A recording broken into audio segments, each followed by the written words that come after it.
rompen el equilibrio, ahí está ya, el, el, am, el aumento excesivo de la sobremordida horizontal se empeora o se da cuando tenemos hábitos orales, como por ejemplo chupete de dedo, pepes, biberones, hábito de lengua, hábito de labio. Es lo más común. Pero hay otros, por ejemplo, hay niños que con el lápiz se aumentan su sobremordida horizontal. O sea, depende de muchas situaciones, pero las más comunes son estas. También encontramos en la oclusión en esta etapa de dentición temporal, espacios. ¿Se acuerdan que estuvimos hablando de estos espacios en la clase anterior? Y les dije que en esta clase se iba a explicar mejor. Ahorita lo vamos a ver detalladamente. Entonces, en la dentición primaria pueden existir espacios generalizados, como podemos ver acá. Fíjense cómo podemos ver espacio en todos los dientes. Esto no solo es normal, sino que es recomendable, porque estos espacios son los que nos van a ayudar a que los dientes permanentes puedan tener una buena posición. Podemos ver espacios localizados, como podemos ver aquí en el B, adelante de los caninos, y en distal, que son los espacios primates. Puede ser sin espacios, como vemos acá, o con apiñamiento, ¿verdad? Como vemos aquí, que entonces ahí hay falta de espacio. Entonces, hablemos un poquito de los espacios localizados o los espacios primates. En el maxilar, el 87% están entre lateral y canino, o sea, aquí adelantito. Y en la mandíbula, el 78% están entre caninos y primer molar primario, o sea, a distal de canino. Entonces es así. Arriba vamos a encontrar los espacios primates en inicial del canino y abajo vamos a encontrar los espacios primates en distal de canino. Obviamente, porque los caninos permanentes son más grandes que los caninos temporales. Entonces, esto que les voy a hablar ahorita es un estudio que vemos aquí de Corkhouse, en donde ellos estudiaron si los espacios primates podían variar dentro de los mismos hermanos. Entonces, ellos estudiaron un estudio súper bonito en gemelas, trillizas y cuatrillizas y encontraron que cada grupo presentaba las mismas características, ya fuera o apiñamiento o espacios. O sea que esto es una característica hereditaria muy fuerte. Digamos, las trillizas, las tres presentaban el mismo número de espacios o las gemelas presentaban apiñamiento. Y entonces, el apiñamiento en los niños es más raro, pero se da. El apiñamiento ocurre en el 3% de la dentición primaria. Cuando ustedes vean una dentición de este tipo, cuando ustedes vean una dentición de este tipo, tienen que explicarle a los papás que es probable que el niño necesite un tratamiento a futuro, que necesite un tratamiento ortodoncia a futuro, porque muchas veces los papás dicen, mire, doctor, si los dientes del niño cuando tenía sus dientitos de leche eran bien pegaditos, bien parejitos, y hoy que le salían los permanentes, todos apretados. ¿Y por qué pasó eso? Obviamente, los dientes de leche ya estaban con falta de espacio, los dientes temporales, ¿verdad? Y ahí se le explica pues que los dientes temporales, su normalidad, lo normal es que tengan espacio entre ellos. Y entonces la relación molar. Esta es otra cosa importante de ver en la dentición temporal. Y lo vamos a calcular en planos terminales. ¿Qué son los planos terminales? Son las superficies distales de los segundos molares, primarios, maxilares y mandibulares. Es como que nosotros estuviéramos viendo el paciente cuando es clase 1, clase 2 o clase 3 y lo vamos a llamar así. El plano terminal recto es cuando ambos planos están al mismo nivel. ¿Se fijan? O sea que es una misma línea. anteroposteriormente, o sea, que no hay uno más adelante y uno más atrás, sino que está en el mismo punto. Este es el plano terminal recto. Después vamos a hablar del escalón mesial, que el escalón mesial es cuando el plano mandibular está mesial con respecto al maxilar. Esto nos va dando una tendencia a un paciente que puede llegar a ser clase 3. Y el escalón distal, o sea, digamos que como una grada hacia distal, un escalón distal, es cuando el plano mandibular está más distal, más hacia atrás, lo que quiere decir que el maxilar está adelantado y nos va a dar una tendencia a un paciente clase 2. O nos está diciendo, este paciente puede llegar a ser clase 2. Entonces, esto es muy importante.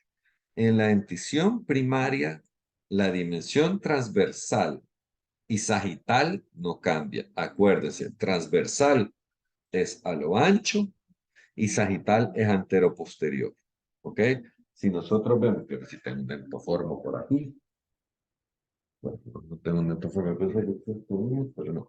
Bueno, si nosotros vemos la arcada mandibular así, transversal es a lo ancho y sagital es antero-posterior. ¿Ok? En la dentición primaria no hay cambios. La sobremordida horizontal y vertical se mantiene y no sufren cambios significativos a menos que sean influenciados por factores externos, o sea, factores ambientales, como pueden ser trauma oclusal, hábitos o caries. Eso nos va a hacer que varíe la sobremordida vertical y horizontal. ¿Y cuándo termina la etapa de dentición decidua? ¿Y cuándo comienza la etapa de dentición mixta? Cuando erupciona el primer diente permanente, ahí comienza la erupción, ahí comienza la etapa de dentición mixta. Tengo un segundito que me acaba de revisar la compu. Tengo que conectarlo. Sí, yo está conectado. Entonces, es súper fácil, ¿verdad? Tenemos la dentición primaria. Usualmente el incisivo inferior central es el primero que tiene movilidad en exfolia. Y cuando sucede eso, entonces quiere decir que va a pasar de la etapa de dentición decidua a dentición mixta. Y en esta etapa de dentición mixta es cuando erupcionan los primeros molares permanentes y ya podemos nosotros establecer cuál es la relación molar del paciente. Y la vamos a repasar. La relación molar clase 1, que es una oclusión normal, es cuando la cúspide mesiobucal del primer molar ocluye en el surco bucal del primer molar mandibular, como podemos ver en esta foto. Miren qué bonita clase 1. Entonces, cuando nosotros tenemos una oclusión clase 1, todos los demás dientes encajan bien. Todo articula mejor. ¿Ok? La relación molar clase 2 es esta misma cúspide que vamos a tomar de referencia, que es la cúspide mesiobucal, pero está en una posición más adelantada con respecto al surco bucal de la primera molar inferior, ¿verdad? Clase 2, usualmente cuando hay una relación molar clase 2, es un patrón esquelético también clase 2.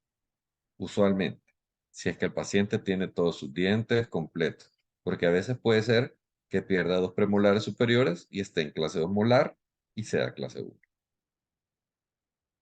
Y clase 3 es cuando la cúspide mesiobucal superior está por distal al surco, al surco bucal del primer molar, ¿verdad? Está distal.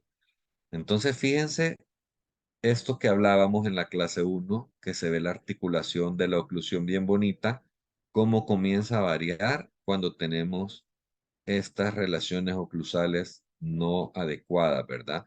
Fíjense, la clase 2 choca generalmente, ¿verdad? Los primeros premolares y segundos premolares caen encima. Y cuando es clase 3, pues vemos que los premolares chocan con la primera molar inferior y pues nada ocluye. Esa oclusión es una oclusión traumática.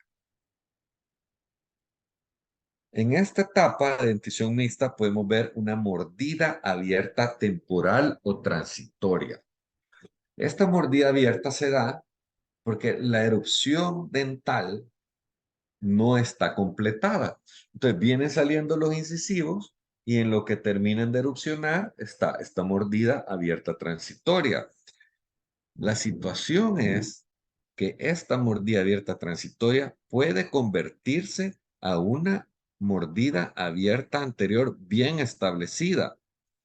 Por ejemplo, si un paciente tiene una erupción dental, se han fijado que hay pacientes que el diente le comienza a salir y nunca le termina a salir. Y viene bien despacio y nunca sale. Estos niños desarrollan mordidas abiertas porque como no, se lo expliqué la vez pasada, como no tienen un sello anterior, cuando ellos tragan, cuando ellos mastican o cuando ellos hablan, tienen que sellar la parte anterior de la mordida y lo comienzan a hacer con la lengua. Y entonces la lengua comienza a interponerse entre los incisivos y no permite una erupción adecuada y entonces esta mordida abierta ya se hace una mordida abierta establecida, ya no es transitoria.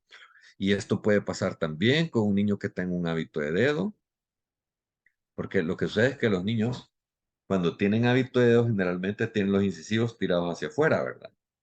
Los temporales. Pero cuando pierden estos incisivos temporales que se les caen y ponen su dedito ahí y comienzan a salir los permanentes, el dedito no permite que los incisivos erupcionen bien. Y entonces ya puede comenzar a formar una mordida abierta y obviamente una gran sobremordida horizontal aumentada. Esta es otra situación que podemos encontrar en la dentición mixta, que es un diastema que puede llegar a ser también transitorio, ¿verdad? Y bastante común, lo podemos ver en los chicos, pero en teoría este diastema va a mejorar cuando los caninos vayan erupcionando, vayan bajando, y entonces compresionen los laterales y los centrales hacia el centro, ¿verdad? Entonces cuando los caninos van erupcionando, ellos van a ir moviendo hacia el centro los dientes con su presión y muchas veces cierran ese diastema.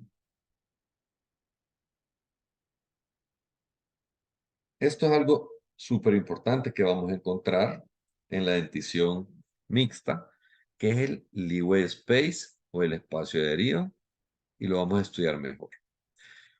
Como les dije antes, el leeway space o el espacio de deriva en español es la diferencia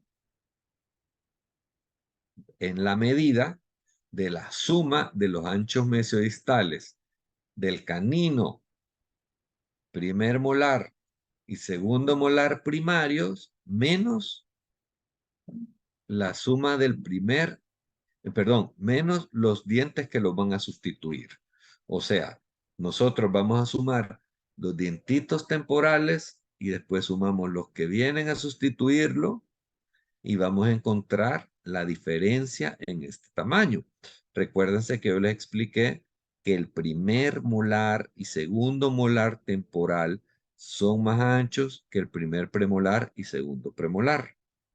Entonces, esta medida que tenemos aquí no es la suma de los dientes, sino que es la distancia que hay en el espacio entre el lateral y el primer molar. Y aquí abajo, si se fijan, tenemos la distancia que hay ya con el leeway space. El leeway space es este. Aquí lo que pasó es que este diente está un poquito más mesializado y entonces por eso la suma da así. ¿Ven? Pero si se fijan en la radiografía, podemos ver la distancia que hay acá de tamaño entre el primero molar temporal con el premolar. Entonces, cuando este diente se cae y cuando este diente se cae, si nosotros ocupamos un mantenedor de espacio y sostenemos este diente en esta posición, evitamos que la presión del segundo molar empuje hacia mesial el primer molar y pierda este espacio que vemos aquí. Entonces, Si se pierde este espacio, el que va a salir afectado va a ser este canino, porque este que está acá es el que no tuvo la suerte de que el que va a sustituir sea más ancho que él. Y por eso es que ahí se compensa. La falta de espacio que hay en el canino se compensa con el aumento de espacio que hay en la segunda, especialmente en el segundo molar temporal. ¿Me explico? ¿Alguna duda hasta aquí? A ver, las voy a poner a todas para ver. ¿Todo bien? ¿Sí? Muy bien.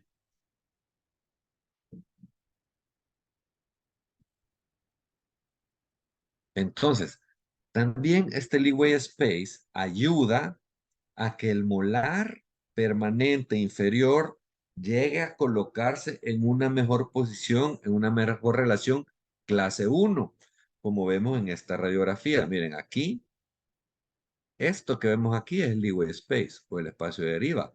Lo mantuvo. ¿Cómo se mantiene? Fíjense aquí arriba está todavía el segundo molar temporal, ¿lo ven? Y se mantuvo, este se va a caer y se han dado cuenta que muchas veces esos dientes cuando exfolian, ahí está ya el premolar. O sea, el premolar ya está listo para erupcionar. Y sucede esto, que erupciona de esta manera y se mantienen los espacios. Entonces, cuando el paciente es clase uno esquelético, este espacio, al mesializarse el primer molar, como vemos acá, ayuda a que caiga en una mejor relación clase uno con su antagonista. ¿Ok?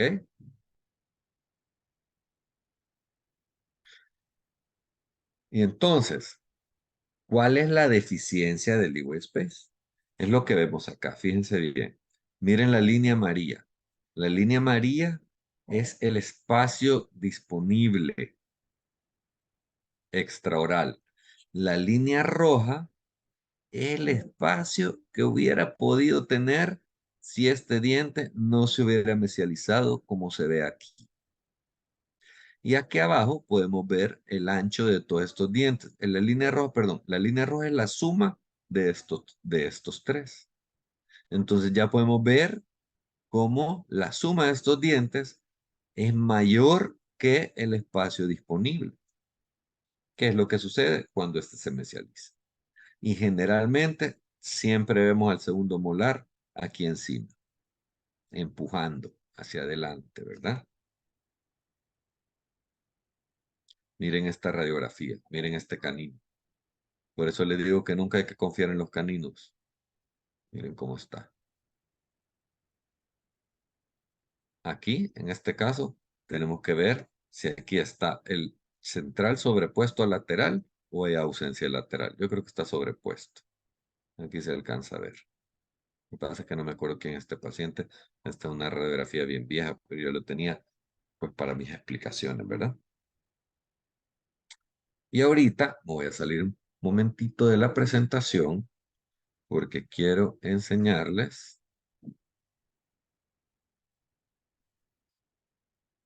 un ejemplo. Pudieran avisarme si se ve acá se está viendo la presentación o están viendo o se ve el scan, La presentación. la presentación. Entonces vamos a compartir.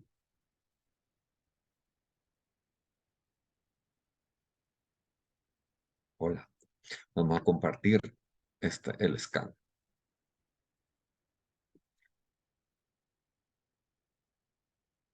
Así. Entonces fíjense, este scan dental se los he puesto porque me gusta mucho cómo en este paciente se ve cómo mantuvo sus espacios de deriva. Fíjense, miren. Esto ayuda mucho a los tratamientos de ortodoncia.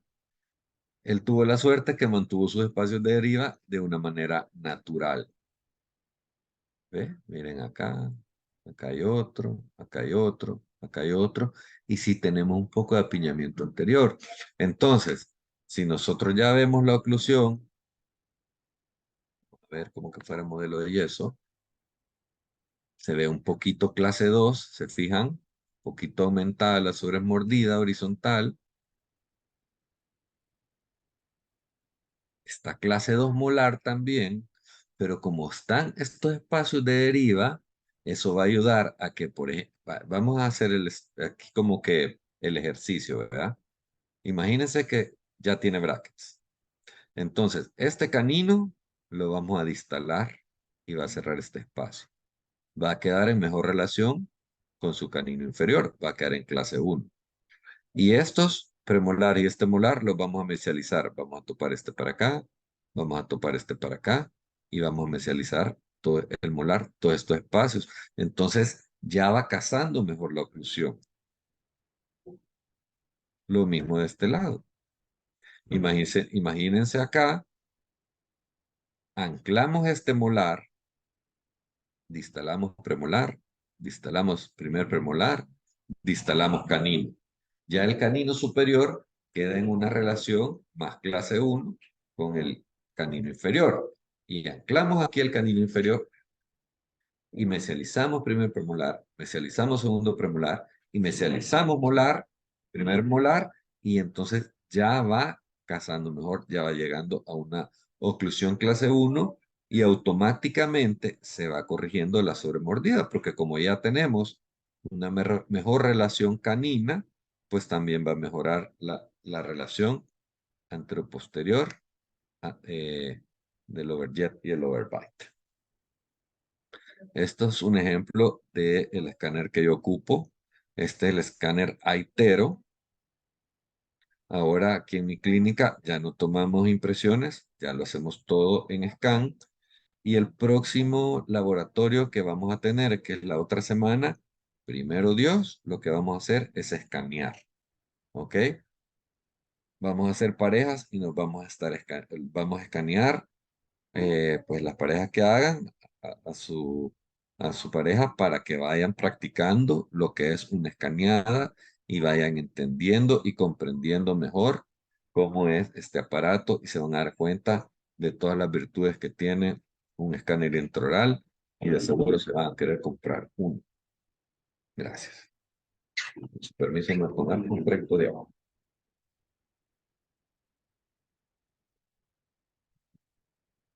Entonces, por ejemplo, hablando un poquito del escáner, ¿cómo nos sirve el scan en los niños? Miren, en los niños el scan dental ayuda muchísimo porque usualmente los niños a veces vienen como asustados y a veces vienen temerosos. Entonces, a ver, apenas se han dado cuenta, apenas ven el espejo intraoral y ¿qué es eso? Y no, hombre, esto es un espejito. Ven el explorador, ¿qué es eso? Ven un pico. No, esto es un piquito, no te va a hacer nada. Y ni se diga tomar impresiones en un niño que no está acostumbrado a ir al consultorio dental. Pero el scan, como es un aparato electrónico, todos estos niños son todos electrónicos, entonces es más amigable a la psiquis del niño, es más amigable a la mente del niño y también le da menos temor. Solo se le dice, mira, esto es una camarita y vamos a poner la camarita en tus dientes y ya, y se dejan súper bien. Y ahí va rompiendo uno el hielo. Así que, pues, primero Dios, lo ocupamos y le va a gustar mucho, estoy segurísimo.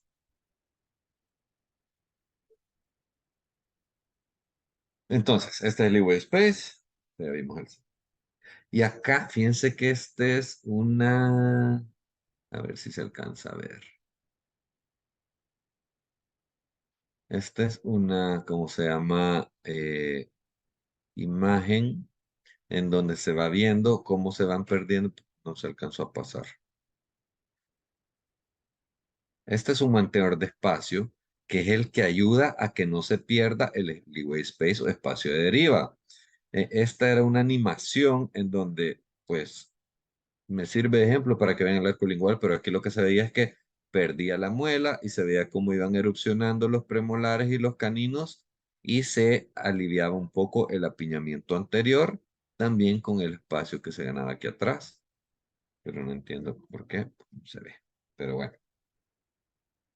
Y este que está acá es otro ejemplo Fíjense acá, se colocó el mantenedor de espacio. Este es un aparato de Nance.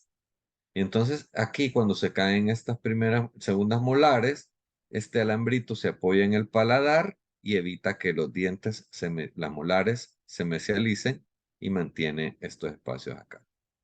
¿Ok?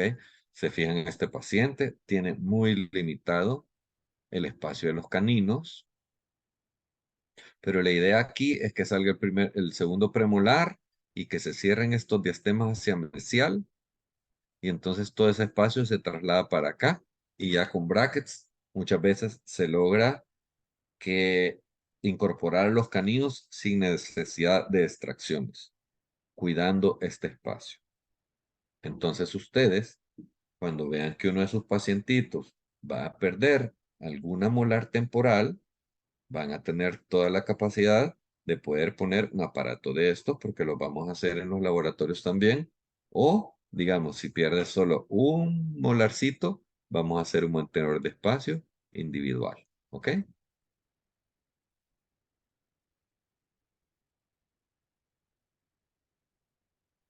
Permítame que otra vez estoy.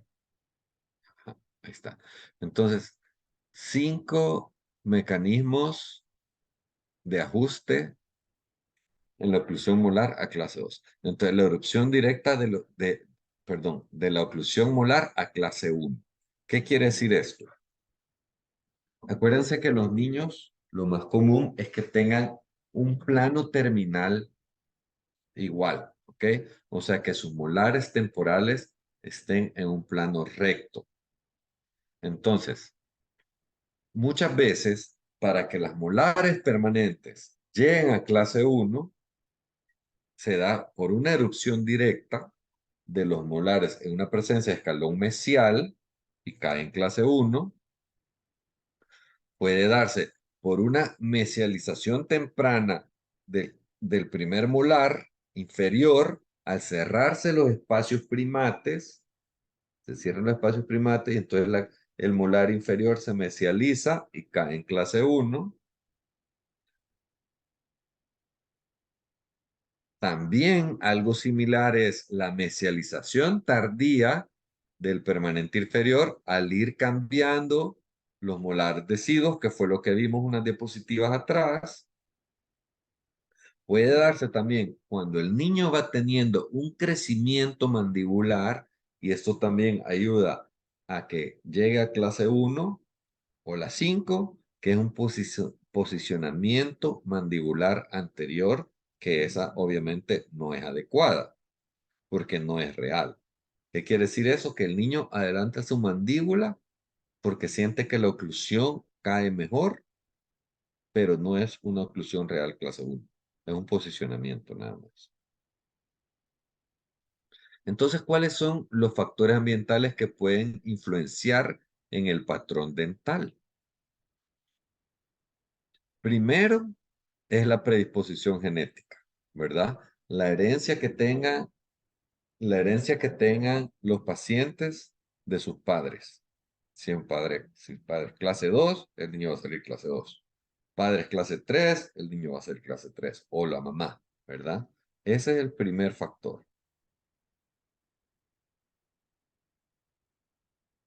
Otro factor que puede influenciar es la pérdida prematura de un molar temporal, ¿verdad? Como podemos ver aquí arriba. Este se perdió tempranamente y miren este molar, cómo se ha mesializado tanto y aquí se alcanza a ver el premolar todo atrapado. Aquí ya tenemos un problema, ¿verdad? Entonces, los factores ambientales que pueden llegar a ocasionar o influenciar en el patrón dental, tenemos pérdida temprana de los dientes primarios, caries interproximales como vimos en la clase pasada, alguna condición patológica de crecimiento puede ser. ¿Se han fijado que hay muchas anquilosis de los molares temporales? Y esto también, perdón. No, ok, muy bien. Hábitos orales o traumas que sufren los niños como golpes pueden influenciar en el patrón dental.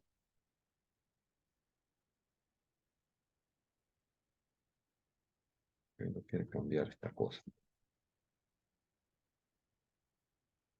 Entonces, la carie temprana o pérdida prematura de los primeros molares producen una reducción en la longitud de arco. Lo mismo pasa con los segundos molares y también del primer molar primario y superior, que ocasiona un bloqueo de los caninos permanentes. Aquí podemos ver ejemplos. Podemos ver aquí una pérdida prematura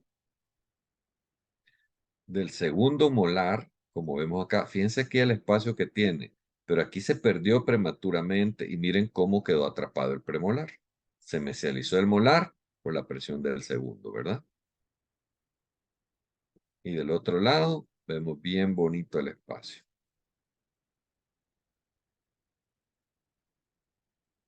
Entonces, ¿qué consideraciones clínicas tenemos que tener? Casos con escalón distal deben ser tratados porque la condición no se va a corregir por sí sola. Pacientes con plano terminal recto, más de la mitad de los casos progresa a clase 1 y el resto a clase 2. Por lo tanto, es importante vigilarlos de cerca. La presencia favorable de un leeway space no predice la presencia de clase 1 molar, no necesariamente. ¿Ok? Puede darse, pero esto también puede ser influenciado por tamaños dentales.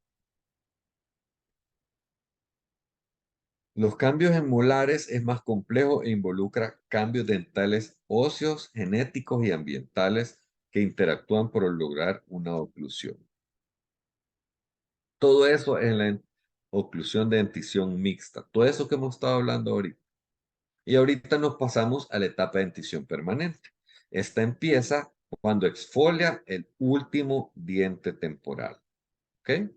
Y termina cuando erupciona el último diente permanente. Y aquí dice excluyendo el tercer molar, pues porque a veces no erupciona, ¿verdad? Y aquí vamos a ver una cronología parecida a la que vimos de los dientes temporales, pero estos ya son los dientes permanentes. Primero, a los 6 y 7 años, van erupcionando los primeros molares. Comienza también a erupcionar el incisivo central inferior, después el incisivo central superior, después los laterales inferiores, después los laterales superiores, después canino inferior y arriba, miren la distancia que hay de erupción entre el canino inferior y el canino superior. O sea, en la parte inferior va a erupcionar casi que en orden. Miren, central, lateral, canino, primer premolar, segundo premolar. El 6 ya está erupcionado y después erupciona el 7, pero arriba no. Arriba va incisivo central, incisivo lateral, después primer premolar, después segundo premolar y después erupciona el canino. Por eso es que el canino sale ectópico o sale, como le decimos, montado, ¿verdad?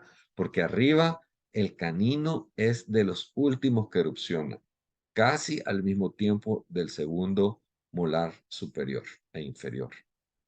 ¿Verdad? El canino. Por eso es que tenemos que guardar mucho el espacio superior. Y aquí podemos ver otra vez la cronología. Ustedes pueden tomarle una captura de pantalla para revisarla bien después. Y esto es otro factor muy importante ya en nuestra etapa de dentición permanente, que son las curvas de la oclusión. La curva de Spee, que es este plano que vemos acá, esta curva. Aquí se puede ver también la curva de Spee en un sentido frontal. Aquí lo vemos antero-posterior. Y la curva de Monson o Wilson, que es una curva bucolingual que va de un lado a otro. Esta es la curva de Wilson, le digo yo. ¿Verdad? Curva de Spee y curva de Wilson. Estos son planos oclusales. Esto se desarrolla en la dentición ya permanente. Y aquí vamos a ver otro scan.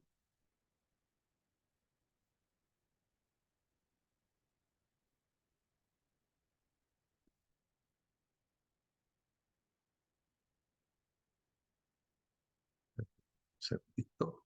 Saco de mi sesión. Mm.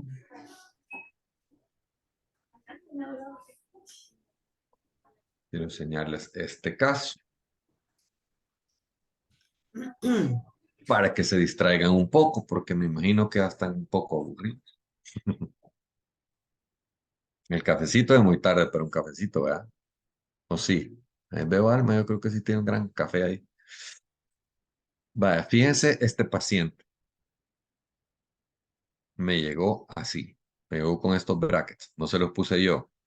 Arriba podemos ver molar, premolares. No está este canino. Incisivos superiores. Presencia del 2, 3 erupcionando, premolares y molares. Veamos abajo.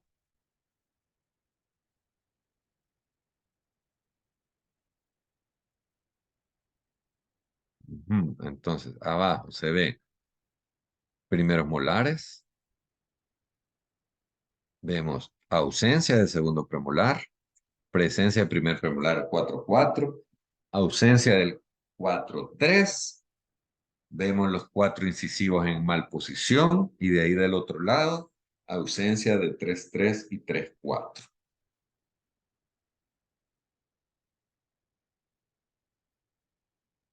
Entonces, cuando vemos esto, acuérdense lo que hablamos la clase pasada. Si no hay una correcta cronología, tenemos que averiguar por qué, ¿verdad? O sea, aquí las cosas no están parejas. Y vamos a pasarnos otra vez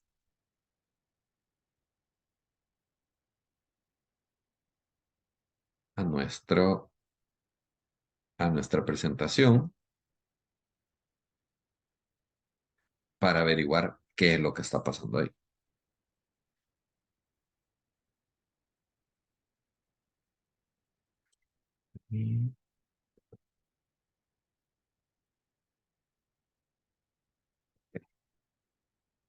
Y aquí lo vemos en fotografía. ¿Mm? Tal cual lo vimos en el scan, fotos y abajo de esta manera. Y a mí me parece muy raro. Y vemos la radiografía panorámica y encontramos esto. A ver, para que se despierte, cuéntenme qué ven ahí, qué les preocupa, qué está bien, qué está mal, qué harían. Háblenme, pues. Compartamos. Los caninos inferiores y el premolar también. Belleza, ¿verdad? Belleza de caninos traicioneros inferiores. Esto fue una radiografía panorámica que le tomaron al niño antes de que le pusieran los brackets, que no se los puse yo. Miren cómo estaba. Entonces decidieron que le iban a quitar los primeros premolares. Pero comenzaron con este. ¿Y por qué? Porque en teoría, al quitarle este premolar, el canino iba a comenzar a verticalizarse por sí solo, porque acuérdense que existe la autocorrección. Pero resulta que después me vino a mí y me vino así, como lo ven aquí.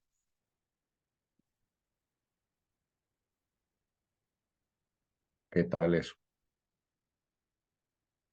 Se empeoró. O sea que le quitaron el primer premolar y le quitaron el canino temporal y el canino traicionero se fue más hacia mesial. ¿Y qué hay que hacer aquí? La teoría dice que si el ápice de un canino cruza la línea media, eso ya está, es caso perdido. Pero como yo no voy a permitir, como él ya no tiene, miren, ¿qué tal si le quitamos a un niño él tiene que 10 años, una cosa así, y se le quita este canino? ¿Qué va a pasar acá? Le va a quedar una brecha de déntula terrible, porque yo no puedo mesializar estos dos dientes y pegarlos acá. ¿verdad? Entonces, me tengo que poner mi capa de Superman, de superortodoncista, y retraer este canino con una cirugía y comenzarlo a verticalizar. Pero ¿cuál es el problema de eso? Que si nosotros vemos este corte, miren el canino como está en íntima relación con el lateral. Y eso es lo que a mí me da un poco de temor. Y aquí está cuando el chico le hicimos su cirugía. Miren el canino cómo se observa ahí.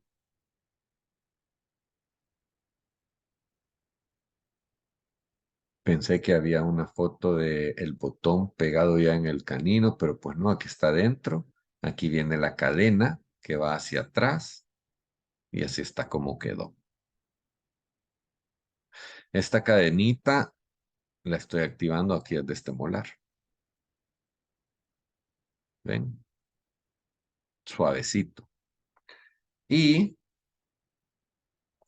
más adelante, en nuestras próximas clases, les voy a poner el adelanto de este caso, porque ya lo llevo más adelantado y va súper bonito. Ya casi sale el canino, les cuento. Esto lo puse ahí para que despertaran un poco, porque ya es el final de la clase. Y estas son fotos mías, pues en la universidad, conferencias y como siempre, pues todavía de alumno, ¿verdad? Este fue mi último diplomado que tomé aquí con mi articulador cuando estaba nuevito. Esto fue este año. Este año fue que me terminé de graduar, aquí con mis alumnas de pregrado, y ya voy a poner una foto con ustedes, ¿ok? Entonces, no sé si tienen alguna pregunta. Básicamente, hoy hablamos de etapas del desarrollo de la oclusión. En la siguiente clase vamos a hablar de diagnóstico en ortodoncia. Entonces, por eso es importante repasar todo esto del desarrollo de la oclusión, porque en el diagnóstico vamos a ver cómo este seguimiento o cambio de etapas puede verse afectado. ¿Ok? No sé si tienen alguna pregunta. ¿Todo bien? Ahí la voy a poner porque no la veo. Ah, hoy sí. Bueno, doctoras, entonces espero que descansen. Espero que le estén tomando fotos a sus pacientes porque me las van a enseñar. ¿Ok? Quiero ver esas fotos la otra semana. Primero Dios, vamos a tener el próximo viernes. Tendría que ser. La siguiente clase es diagnóstico en ortodoncia y va a ser el laboratorio de escaneo el otro viernes, que va a estar bien divertido, ¿ok? Entonces yo les aviso si vamos a necesitar algún tipo de material extra. El laboratorio que sigue después del de escaneo va a ser el de ya hacer aparatos en laboratorio. Así que yo les voy a dar los materiales que vamos a ocupar. Vamos a hacer aparatos acrílicos, mantenedores de espacio y expansores. ¿Ok? Bueno, entonces espero que se encuentren muy bien, se me cuidan mucho y nos vemos la otra semana. Gracias, doctor. Buenas Gracias. tardes. Gracias. Gracias, Adiós. doctor. Buenas tardes. Nos vemos, doctor. Buenas Gracias. noches. Adiós. Gracias. Que descansen mucho y se me cuidan. Gracias, Adiós. doc. Nos vemos. Adiós.